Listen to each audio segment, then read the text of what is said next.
Apa kabar pemirsa? Senang menjumpai Anda kembali dalam program Televisi Hukum, masih bersama saya Oki Zainufri. Pada episode kali ini kita akan membahas sebuah fenomena atau sebuah isu hukum yang tidak terlalu familiar mungkin di tengah-tengah keseharian kita, yaitu persoalan hak kekayaan intelektual. Namun sebelum kita berbincang lebih jauh tentang apa itu hak kekayaan intelektual, kita saksikan sama-sama tayangan berikut ini. Fenomena mengcover atau menyanyikan lagu milik musisi lain saat ini tengah digandrungi banyak penyanyi di Indonesia. Terlebih dengan adanya kanal YouTube, setiap orang menjadi lebih mudah untuk mengunggah lagu-lagu milik musisi ternama yang mereka nyanyikan dengan mendapatkan penghasilan dari monetize atau iklan dalam sebuah channel. Tidak sedikit pula musisi yang mengkritik tindakan tersebut karena merasa berhak mendapatkan royalti atas karyanya. Seperti yang terjadi belum lama ini, seorang YouTuber KKI baru saja meluncurkan video klip berjudul Bukan Boneka. Tak lama berselang, video musik milik selebgram dengan nama asli Rahmawati Putri Cantika ini sudah tidak bisa lagi diakses di YouTube. Sejak 4 Juni 2020, video tersebut sudah dihapus dan hanya tertulis keterangan bahwa video itu telah melanggar hak cipta dan mendapatkan klaim hak cipta dari Rini Wulandari yang menyanyikan lagu Aku Bukan Boneka. Selain itu, ada kasus sengketa kepemilikan merek dagang sebuah produk makanan ayam geprek dengan nama Bensu. Kasus yang melibatkan artis sekaligus presenter Ruben Onsu ini menjadi perhatian publik, terutama para pelaku bisnis. Ruben menggugat perusahaan milik Beni Sujono yang menggunakan merek dagang serupa. Namun kemudian, Mahkamah Agung menolak kasasi Ruben Onsu dan meminta Dirjen Haki Kementerian Hukum dan HAM Republik Indonesia untuk membatalkan 6 sertifikat merek geprek Bensu milik Ruben Onsu. Hak cipta merupakan salah satu bagian dari hukum kekayaan intelektual yang diatur dalam Undang-Undang Nomor 28 Tahun 2014 tentang hak cipta. Hak cipta sendiri merupakan hak eksklusif pencipta yang timbul secara otomatis berdasarkan prinsip deklaratif setelah suatu ciptaan diwujudkan dalam bentuk nyata. Hak cipta melindungi setiap karya cipta di bidang ilmu pengetahuan, seni dan sastra yang dihasilkan atas inspirasi, kemampuan, pikiran, imajinasi, kecekatan, keterampilan, atau keahlian yang diekspresikan dalam bentuk nyata. Namun dalam kehidupan sehari-hari, masih banyak pelanggaran hak cipta yang terjadi. Bahkan banyak yang tidak menyadari bahwa tindakan mereka telah melanggar undang-undang tersebut. Lantas, bagaimana sebenarnya hak cipta kekayaan intelektual itu berlaku dan apa saja yang perlu kita perhatikan agar tidak melanggar hak cipta orang lain ataupun bisa melindungi hak cipta kita sendiri? Pemirsa, hak kekayaan intelektual mungkin masih terdengar asing di sebagian telinga kita. Namun hak kekayaan intelektual itu terkait erat dengan banyak hal yang terjadi di keseharian kita tentunya. Untuk membahas hal tersebut, di studio kali ini pada episode Televisi Hukum Hak Kekayaan Intelektual telah hadir seorang narasumber, yaitu Ibu Dwi Anita Daruherdani, seorang praktisi hukum dan juga konsultan hak kekayaan intelektual. Selamat malam Mbak Dwi. Selamat malam. Mbak Dwi, banyak pemirsa mungkin juga banyak masyarakat yang sebenarnya tidak bisa membedakan apa itu hak kekayaan intelektual, apa itu hak karya cipta. Sebenarnya apa perbedaan dari kedua hal ini? Oke, terima kasih. Nah, hak kekayaan intelektual itu sebetulnya adalah hasil karya suatu intelektual dari manusia. Nah, itu yang harus dilindungi di Indonesia dan di seluruh negara di dunia. Nah, hak kekayaan intelektual itu terdiri dari dua hal. Yang satu adalah hak cipta, yang kedua adalah hak kekayaan industrial. Nah, kalau hak kekayaan industrial itu terbagi lagi beberapa hal, yaitu pertama adalah merek, paten, desain industri. Sementara kalau hak cipta dia berdiri sendiri, dia adalah sebagai suatu hak cipta. Nah, gitu. Berarti jelas di sini bahwa hak kekayaan intelektual itu adalah dalam tanda kutip ibunya dari dua hak tadi ya, hak karya cipta dan hak kekayaan industri gitu ya. Apa yang membedakan? Kenapa harus dibagi dua, hak cipta dan hak industri ini? Nah, jadi kalau hak kekayaan industrial tuh karena dia ada kaitannya dengan bidang industri gitu. Nah, sementara kalau hak cipta itu adalah kaitannya dengan ciptaan. Yang dimaksud dengan ciptaan adalah hasil karya intelektual di bidang ilmu pengetahuan, seni dan sastra. Yang tidak kasat mata, kira-kira begitu? Bisa jadi kita sebutkan, tapi kan sebetulnya semua juga kalau dia kekayaan intelektual itu kan intangible asset sebetulnya, jadi dia sebetulnya tidak nyata gitu. Nah, bicara hak karya cipta lah, hak karya cipta. Konkretnya dalam keseharian kita bisa menemukan itu dalam bentuk apa tuh? Banyak hal, jadi kalau misalnya kita melihat kayak kita menikmati lagu, itu adalah suatu karya cipta. Kemudian misalnya kita melihat film, itu juga karya cipta. Kemudian program acara TV pun itu adalah merupakan suatu karya cipta yang harus dilindungi di Indonesia. Gitu. Kalau hak industri yang biasa kita lihat, seharian kita itu apa? Kalau seharian yang paling sering kita lihat itu adalah misalnya merek. Jadi misalnya kita mau beli pakaian atau misalnya kita mau beli makanan, kita pergi ke restoran, itu adalah merek dagang dan merek jasa. Gitu. Boleh nggak saya simpulkan bahwa sebenarnya perbedaannya lebih kepada bahwa hak-hak tadi merujuk pada perbedaan penafsiran tentang asal dari mana karya itu dilahirkan gitu ya. Misalkan kalau hak karya cipta berarti dari seseorang yang memiliki pemikiran tersendiri terhadap sesuatu kemudian mengkreasikan sesuatu atau menciptakan sesuatu.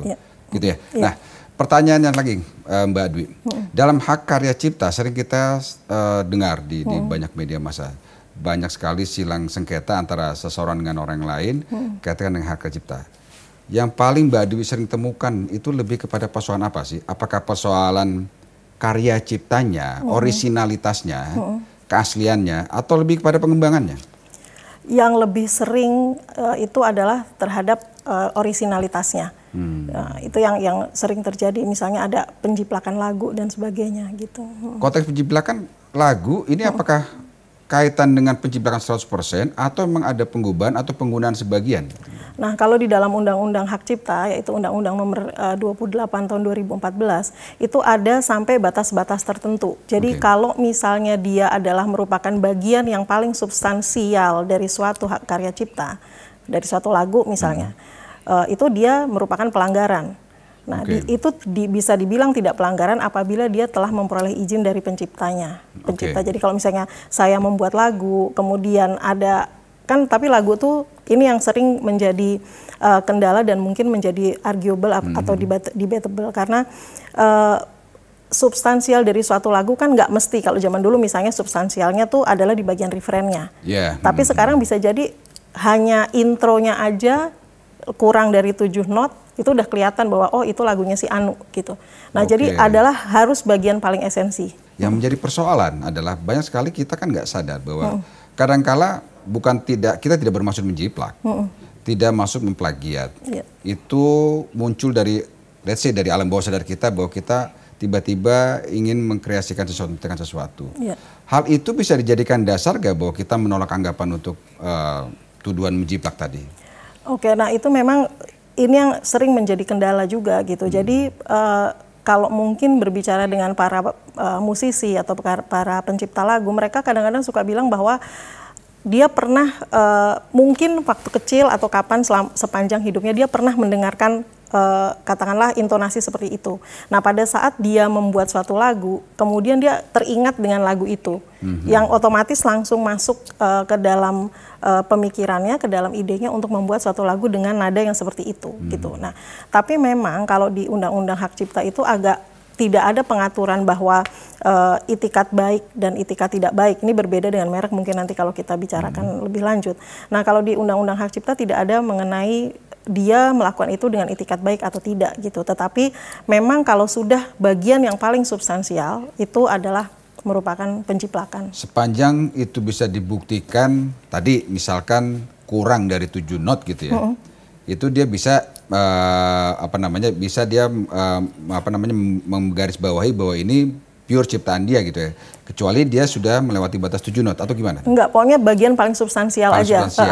Jadi memang kalau di dalam kita menangani suatu kasus misalnya hak cipta lagu gitu ya, kita pasti akan mengundang ahli untuk bisa memberikan keterangan terkait dengan itu. Mungkin kalau kami lawyer, kami nggak begitu paham misalnya lagu ini dengan lagu ini tuh sebetulnya sama apa enggak sih, substansi atau tidak, gitu ya? Betul. Jadi kita harus mencari ahli yang memang kompeten di bidangnya untuk dia bisa melihat. Memang tidak mudah untuk bilang bahwa ini jiplak atau tidak, karena lagu itu kan bagiannya atau misalnya terdiri dari banyak hal, bisa melodinya, bisa harmoninya, bisa ketukannya gitu. Jadi memang banyak hal yang harus diperhatikan. Jadi nggak semudah itu untuk bilang bahwa dia menjiplak lagu ini. Seberapa banyak ahli bisa membuktikan yang Mbak Dwi sudah pernah ikuti, ahli bisa membuktikan bahwa yang dilakukan oleh seseorang terhadap karya cipta seseorang yang menuntutnya karena terkait penjiplakan, tuduhan penjiplakan tadi memang bisa terbukti?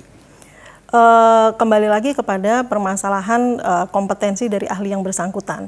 Kalau misalnya si ahli ini adalah memang musisi, dia akan tahu persis gitu. Ini kira-kira lagu ini sama atau tidak ya. Subjektivitasnya berarti tinggi dong ya kalau konteks pembuktian. Karena memang segala sesuatu jadi serba subjektif karena dibilang substansi. Sekarang saya sebagai pencipta lagu misalnya, kemudian saya bikin lagu, ada orang lain bikin lagu yang lain, tetapi buat saya itu sama banget tuh sama lagu saya gitu. Itu kan subjektif sekali. Tinggal bagaimana nanti saya di pengadilan untuk membuktikan bahwa itu benar-benar substansial dari karya cipta saya gitu. Ada persidangan atau pengadilan khusus nggak sih soal yang kaitan dengan ini? Karena kan belum tentu majelis hakimnya bisa menguasai betul konteks tadi, konteks kesamaan nada, bagaimana dia menilai ini sama atau tidak. Itu ada seperti itu. Jadi kalau di Indonesia ini kita ada pengadilan yang khusus menangani hak kekayaan intelektual, sengketa hak kekayaan intelektual yaitu di Pengadilan Niaga. Nah di Indonesia ini kan pengadilan niaga tuh hanya ada 5 kan, hanya di Jakarta, kemudian Medan, Surabaya, dan mungkin Makassar. Satu lagi di situ. Dan mereka memang banyak majelis hakimnya pasti ada yang kompetensinya untuk itu pasti ada disediakan oleh mereka ya. Betul. Tapi sebetulnya terus terang dari pihak kami konsultan haki ataupun kita advokat di bidang haki memang kadang-kadang ada kendala karena sudah banyak training-training yang diberikan kepada para hakim dengan maksud supaya hakim-hakim ini pada saat mereka melakukan pengujian atau melakukan penanganan suatu kasus gitu, mereka akan mempunyai ilmu yang mumpuni soal itu. Nah, tetapi kendalanya adalah kan hakim itu juga mereka untuk misalnya untuk naik jabatan promosi kan mereka harus mutasi, harus pindah ke daerah lain. Berubah lagi. Jadi, ini menarik. Jadi konteks sistem peradilan juga akan berpengaruh jelas, berpengaruh cukup banyak terkait penyelesaian persoalan ini. Kita akan bahas lagi nanti Mbak ya. Dan pemirsa Televisi Hukum, kami akan segera kembali dengan pembahasan lebih lanjut mengenai hak kekayaan intelektual. Jangan kemana-mana.